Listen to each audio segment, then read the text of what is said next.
চাই আপনার কাছে সাহায্য চাই। আমি টাকার বগর চিকিৎসা করতেছি না, আমার ক্যান্সার ফুসফুসের সমস্যা হচ্ছে। হয়তো 10টা টাকা দেন, নয়তো এই ভিডিওটা শেয়ার দেন।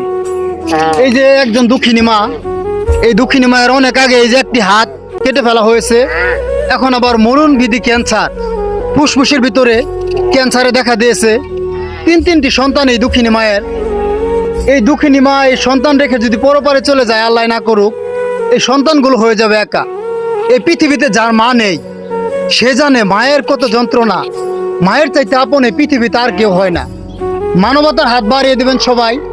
যারা এই ভিডিওটি দেখতেছেন, অবশ্যই আমার স্ক্রিনে নাম্বার দেওয়া থাকবে।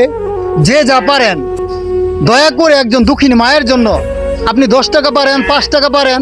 আমার অনেক প্রবাসী ভাইয়ারা আছেন যারা আমাকে প্রতিনিয়ত ভালোবাসা দিয়ে থাকেন।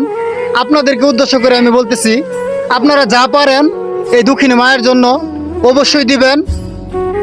আপনাদের টাকা আপনাদেরকে দেখে আবার ভিডিওর মাধ্যমে এই দুঃখিনী মায়ের হাতে পৌঁছে দেওয়া হবে ইনশাল্লাহ।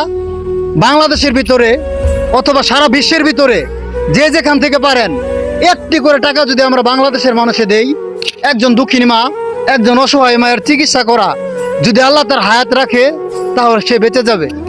অবশ্যই ভিডিওটা শেয়ার দিবেন। অথবা এই যে আপনারা প্রমাণ দেখতে পারেন, কোনো সমস্যা নাই। মানে এই সব প্রমাণ এখন মানে খুলে দেখানোর মতো না। অবশ্যই আপনারা সহযোগিতা করবেন। তো দয়া করে সবাই মানবতার হাত বাড়িয়ে দিন। আর বাংলাদেশের ভিতরে যত মানবতার ফিরেওয়ালা আছেন, মানবতার কাজ করতে গেলে কোনো রেষারেষি চলবে না, কোনো দ্বিধাদ্বন্দ্ব চলবে না। হাতে হাত মিলিয়ে, কাঁধে কাঁধ মিলিয়ে আমরা আশা করব আপনারা সবাই আসবেন, সবাই মানবতার হাত বাড়িয়ে দেবেন। ধন্যবাদ সবাইকে।